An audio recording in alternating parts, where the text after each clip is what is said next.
Dear viewers, Assalamu alaikum. Welcome to Shofik's English Corner. এই পর্বে আজ আমরা শিখব past tense. আপনি যদি আমাদের চ্যানেলে নতুন হয়ে থাকেন তবে পার্ট 1 অর্থাৎ প্রেজেন্ট টেন্সের ভিডিওটি দেখার জন্য আমাদের প্লেলিস্টটি চেক করতে পারেন। তো প্রিয় শিক্ষার্থীরা, আমি আগেই বলেছি যে আমরা প্রতিটি টেন্স দিয়ে মোট 4টি করে সেন্টেন্স শিখব। একই সাথে অ্যাফার্মেটিভ, নেগেটিভ, ইন্টারোগেটিভ এবং প্যাসিভ। তো চলুন শুরু করা যাক। আমাদের এই পর্বে রয়েছে পাস্ট টেন্স। পাস্ট টেন্সের প্রথম ধাপ হয়েছে পাস্ট ইনডেফিনিট টেন্স। আমরা জানি যে প্রতিটি টেন্সকে মোট 4টি ভাগে ভাগ করা হয়েছে। তো প্রথম ভাগ হচ্ছে পাস্ট ইনডেফিনিট। একটি বাংলা সংজ্ঞা দেওয়া রয়েছে, খেয়াল করুন। অতীতে সাধারণভাবে কোনো কাজ করা হয়েছিল এরূপ বোঝায়। স্ট্রাকচার কি রয়েছে? একটি সাবজেক্ট, V2 অর্থাৎ ভার্বের পাস্ট ফর্ম এবং একটি অবজেক্ট। এক্সাম্পলস খেয়াল করুন। প্রথমে রয়েছে পজিটিভ বা affirmative sentence. We thought him very honest, তাকে আমরা খুব সৎ ভেবেছিলাম। বি, একটি negative sentence. I didn't know them well, অর্থাৎ আমি তাদেরকে ভালো করে চিনি না। আরেকবার, I didn't know them well. দেখব একটি কোয়েশ্চেন বা interrogative sentence. Did you answer all the questions. আরেকবার, did you answer all the questions, অর্থাৎ তুমি কি সবগুলো প্রশ্নের উত্তর দিয়েছিলে। দেখব একটা passive sentence. The burnt child was taken to the hospital. আরেকবার, the burnt child was taken to the hospital, অর্থাৎ আগুনে পুড়ে যাওয়া শিশুটিকে হাসপাতালে নেওয়া হয়েছিল। আমরা নোট দেখব নেগেটিভ এবং কোয়েশ্চেন অর্থাৎ ইন্টারোগেটিভ। নেগেটিভ এবং ইন্টারোগেটিভ করার সময় হেল্পিং ভার্ব হিসেবে সবার ক্ষেত্রেই ডিড বসে। সবার ক্ষেত্রে কি বসে? ডিড বসে। খেয়াল করুন, যেমন ধরুন I did, we did, you did, they did, এনির প্লুরাল অর্থাৎ বেশি হলে ডিড। আবার he did, she did, it did, any singular কম হলেও ডিড, অর্থাৎ সবার ক্ষেত্রে কি হচ্ছে? ডিড। আমরা দেখব ব্যবহার, যে পাস্ট টেন্স কোন কোন ক্ষেত্রে আমরা ব্যবহার করতে পারি। এক, সচরাচর ঘটতো বোঝাতে, অর্থাৎ কোনো কিছু আগে এমনি সিম্পলি ঘটতো। যেমন খেয়াল করুন, my grandfather usually looked after the garden. আরেকবার, my grandfather usually looked after the garden, সচরাচর বাগানটি আমার দাদাই দেখাশোনা করতেন। দুই, অভ্যাস বোঝায়। অতীতের অভ্যাস যদি বোঝায় সেক্ষেত্রে আমরা জানি ইউজ টু হয়ে থাকে। তো they use to play cricket every, অর্থাৎ তারা প্রতিদিন ক্রিকেট খেলতো, এটা তাদের অতীতের একটা অভ্যাস ছিল। তিন, ভদ্রতা, বিনয়, অনুরোধ বোঝাতে। আবার বলি, ভদ্রতা, বিনয়, অনুরোধ বোঝাতে সাধারণত আমরা উড বা কুড দিয়ে সেন্টেন্স মেক করি। খেয়াল করুন, would you mind opening the window. আরেকবার, would you mind opening the window. ধরুন আপনি ট্রেনে করে বা বাসে করে কোথাও যাচ্ছেন, তো জানলার পাশে অন্য লোক বসেছে। আপনি খুব ড্রাউজি বা খুব হট ফিল করছেন, সেক্ষেত্রে আপনি বলবেন would you mind opening the window, অর্থাৎ দয়া করে জানালাটা খুলবেন কি, বা জানালাটি খুলতে আপনার আপত্তি আছে। চার, অতীতে শুরু হয়েছিল বোঝাতে, অর্থাৎ কোনো কাজ অতীতে শুরু হয়েছিল। খেয়াল করুন, he started learning English from the age of 10, অর্থাৎ সে 10 বছর বয়স থেকেই ইংরেজি শিখতে শুরু করেছিল। আমরা যাব 5-এ, অতীত স্মৃতি স্মরণে। অতীতের কোনো স্মৃতি স্মরণ করতে গেলে আমরা পাস্ট ইনডেফিনিট ইউজ করতে পারি। It is many years since we met last, এই অংশটুকু হচ্ছে পাস্ট ইনডেফিনিট, অর্থাৎ অনেক দিন হয়ে গেছে বা অনেক বছর হয়ে গেছে আমরা একসাথে মিলিত হয়েছিলাম বা আমাদের সাক্ষাৎ হয়েছিল। যাব আমরা সেকেন্ড স্লাইডে, পাস্ট কন্টিনিউয়াস টেন্স। অতীতে কোনো কাজ কিছু সময় ধরে চলছিল এর বোঝায়। স্ট্রাকচার খেয়াল করুন, সাবজেক্ট, এরপর হেল্পিং ভার্ব হিসেবে আসবে ওয়াজ অথবা ওয়্যার, তারপর হচ্ছে ভার্বের বেস ফর্ম V1, এর সাথে একটি আইএনজি, তারপর হচ্ছে অবজেক্ট। এক্সাম্পলস খেয়াল করুন, we were then passing through hard times, অর্থাৎ সেই সময়টাতে আমরা খুব কষ্টের দিন যাপন করছিলাম বা দিন পার করছিলাম। দেখবে একটা negative sentence, Nishi wasn't fishing in the pond. আরেকবার, Nishi wasn't fishing in the pond, অর্থাৎ নিশি পুকুরে মাছ ধরছিল না। দেখবে একটা কোয়েশ্চেন বা ইন্টারোগেটিভ সেন্টেন্স, ওয়াজ ইট রেইনিং দেন হেভিলি। আরেকবার, ওয়াজ ইট রেইনিং দেন হেভিলি, তখন কি প্রচণ্ড বৃষ্টি হচ্ছিল। দেবে একটা passive sentence, the house was being burned into Ashes.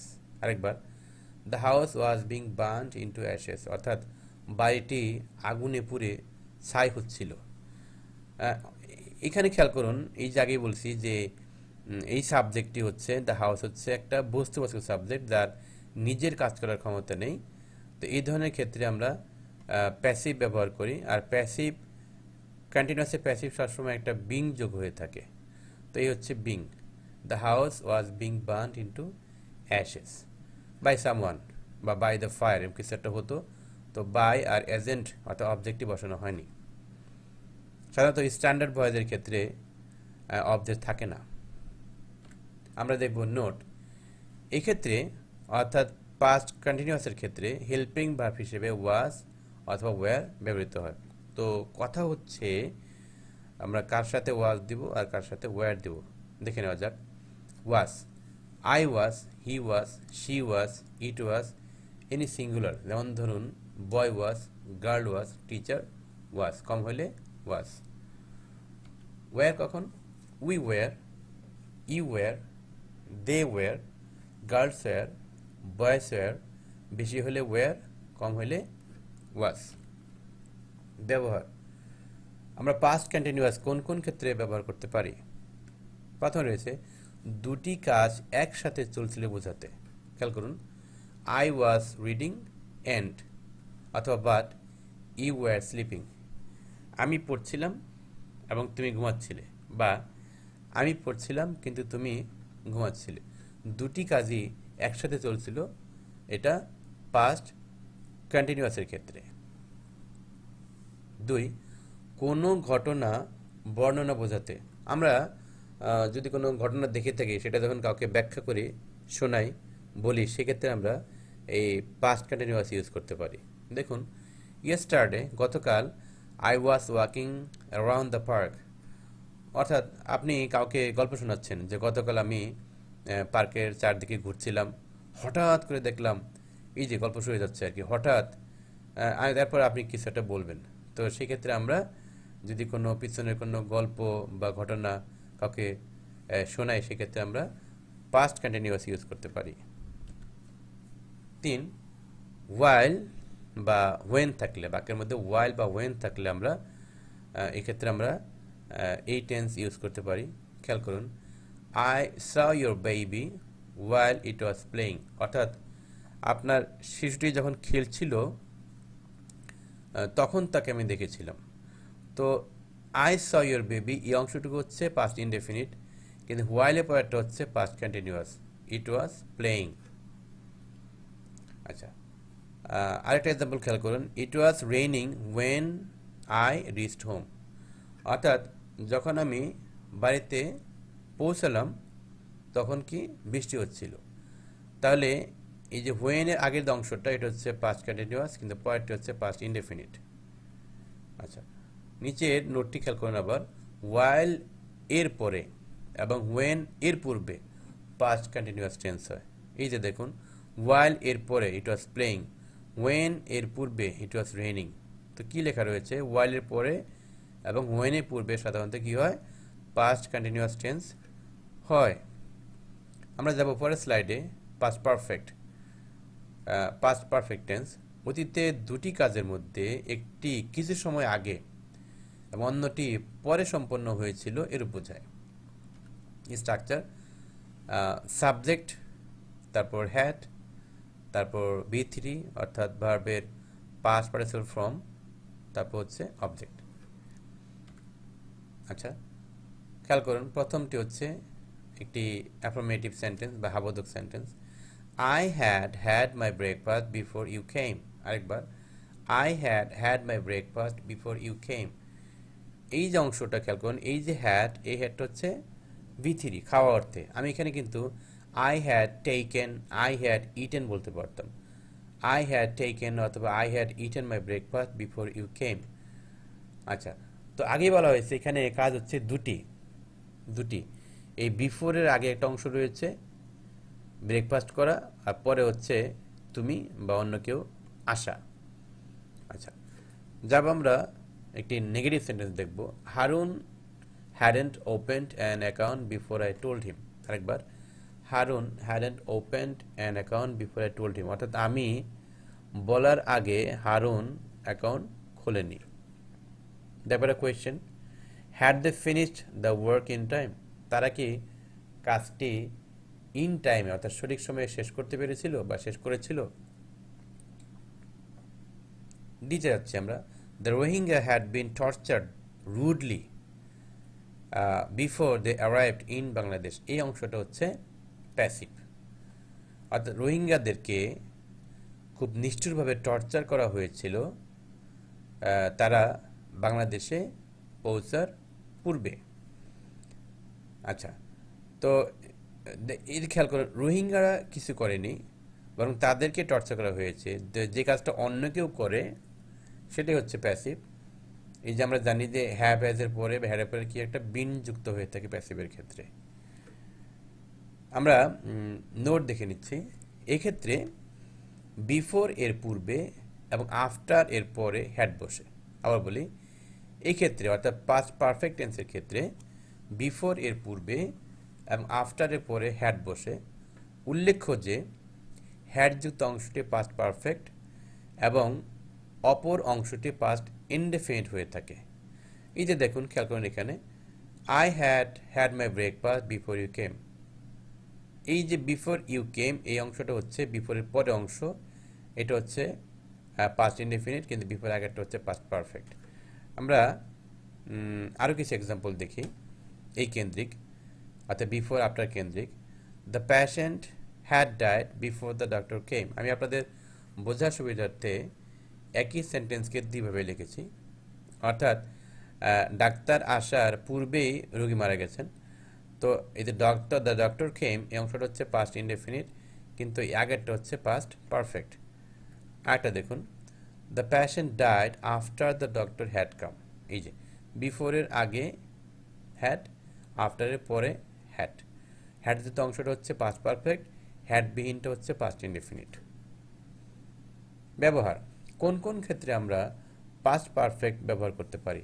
That দ্বারা দুটি ক্লজ যুক্ত হলে। খেয়াল করুন, এটা আপনারা যারা স্পিচ চেঞ্জ করেছেন বা যারা ন্যারেশন করেছেন তারা জানবেন। হি said that he had solved the problem easily. তিনি বলেছিলেন যে তিনি সমস্যাটি খুব সহজেই সমাধান করেছিলেন। আবার বলি, he said that he had solved the problem easily. 2. Hardly বা স্কার্সলি থাকলে হার্ডলি এর ক্ষেত্রে কি হতে পারে? খেয়াল করুন, hardly had I reached home when it began to rain. এই যে হার্ডলি হ্যাড এর পরে অংশটুকু হচ্ছে পাস্ট পারফেক্ট, আর হোয়েন এর পরটুকু হচ্ছে পাস্ট ইনডেফিনিট। আবার নো সুনার পর ডট ডট দিয়ে কোনো দেন থাকলে, নো সুনার ডট ডট দেন থাকলে কি হবে? এটাও পাস্ট পারফেক্ট হয়ে থাকে। নো সুনার হ্যাড, এই যে হ্যাড রয়েছে, no sooner had the thief seen the police, এই অংশটুকু হচ্ছে past perfect. Then he ran away, অর্থাৎ যেইমাত্র চোর পুলিশকে দেখলো অমনি সে দৌড়ে পালিয়ে গেল। তাহলে দেনের পরটুকু হচ্ছে পাস্ট ইনডেফিনিট, আর দেনের আগেরটুকু হচ্ছে পাস্ট পারফেক্ট। আমরা যাব আজকের শেষ slide 4, past perfect continuous tense. অতীতে কোনো কাজ শুরু হয়ে দীর্ঘ সময় ধরে চলছিল এরূপ বোঝায়। স্ট্রাকচার, সাবজেক্টে পরে হ্যাড বিন হবে একটা, এরপর V1 হবে, তার সাথে হবে আইএনজি, তারপর হচ্ছে একটা অবজেক্ট। এক্ষেত্রেও ফর সিন্স ব্যবহৃত হতে পারে। আমরা দেখব এক্সাম্পল, প্রথমে affirmative. We had been waiting before the train started, অর্থাৎ ট্রেনটি যাওয়া মানে ট্রেনের যাত্রা শুরু হওয়ার আগ পর্যন্ত আমরা অপেক্ষা করেছিলাম। আমরা দেখব এটা negative sentence. She had not been teaching there for 5 years, সে সেখানে 5 বছর ধরে শিক্ষকতা করেনি। একটা কোয়েশ্চেন দেখব, had they been waiting for you, আরেকবার had they been waiting for you, তারা কি তোমার জন্য অপেক্ষা করেছিল। দেখবো একটা passive, English had been being taught by mister Khan. এইখানে কিন্তু আমি একটা এজেন্ট অর্থাৎ একটা অবজেক্ট দিয়েছি, অর্থাৎ মিস্টার খান কর্তৃক বা মিস্টার খানের মাধ্যমে ইংলিশ শেখানো হয়েছিল, হ্যাঁ শেখানো হচ্ছিল। আরেকবার খেয়াল করুন, English had been taught, English had been being taught, okay had been being taught, yes, যেহেতু এখানে আইএনজি রয়েছে তাহলে এখানে বিং হবে। English had been being taught by mister Khan. আমরা নোট দেখব, এই পর্যায়ে সকল সাবজেক্টের ক্ষেত্রেই হেল্পিং ভার্ব হিসেবে হ্যাড প্লাস বিন ব্যবহৃত হয়ে থাকে। খেয়াল করুন, সকল ক্ষেত্রেই I had been, we had been, you had been, they had been, boys had been, তারপর she had been, he had bin, it had been, boy had been, অর্থাৎ কম হলেও হ্যাড বিন, বেশি হলেও হ্যাড বিন, সবার ক্ষেত্রেই had been হয়ে থাকে। ব্যবহারে আসি আমরা। প্রথমে রয়েছে বিশেষ সময়ে শুরু হয়ে ওই সময় পর্যন্ত চলছিল বোঝাতে। হি had been roaming at the platform before the train left, অর্থাৎ ট্রেনটি যাওয়ার বা ছেড়ে যাওয়ার আগ পর্যন্ত সে প্ল্যাটফর্মে রোমিং করছিল, মানে সে প্ল্যাটফর্মে এদিক সেদিক অহেতুক ঘোরাফেরা করছিল। আমরা জানি রোম অর্থ হচ্ছে উদ্দেশ্যহীনভাবে ঘোরাফেরা করা। এই রোম থেকে আসছে রোমিও। আপনারা অনেকেই হয়তো রোমিও জুলিয়েটের গল্প শুনে থাকবেন। তো he had been roaming at the platform before the train left. আরেকটা রয়েছে কি, they had been working there for 2 weeks, তারা সেখানটাতে বা সেখানে 2 সপ্তাহ ধরে কাজ করছিল। আচ্ছা, লাস্টে কি রয়েছে সেটা খেয়াল করেন, দুটি কাজের মধ্যে পূর্বেরটি দীর্ঘ সময় ধরে চলছিল বোঝাতে। আচ্ছা, your mother had been waiting for you when you went to your friend's house.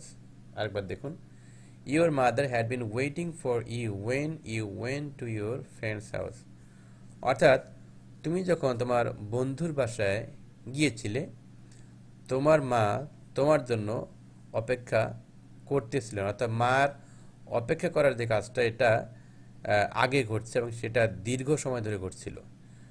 তো এই হচ্ছে আমাদের পাস্ট পারফেক্ট পাস্ট টেন্সের সম্পূর্ণ অংশ। আশা করছি আপনারা হয়তো মন দিয়ে শিখছেন। আমি আপনাদেরকে ভালো করে শেখানোর জন্য এখানে আগেই বলছি, এখানে একই সাথে 4টি করে সেন্টেন্স দেখিয়েছি যে কীভাবে একই সাথে অ্যাফার্মেটিভ, নেগেটিভ, কোয়েশ্চেন এবং প্যাসিভ করা যায়। এরপরে আমরা শিখব হচ্ছে ফিউচার টেন্স। তো যদি ভিডিওটি ভালো লেগে থাকে আপনারা আমার চ্যানেলটি অবশ্যই সাবস্ক্রাইব করবেন এবং বেল আইকনটি বাজিয়ে দেবেন। So thanks for watching.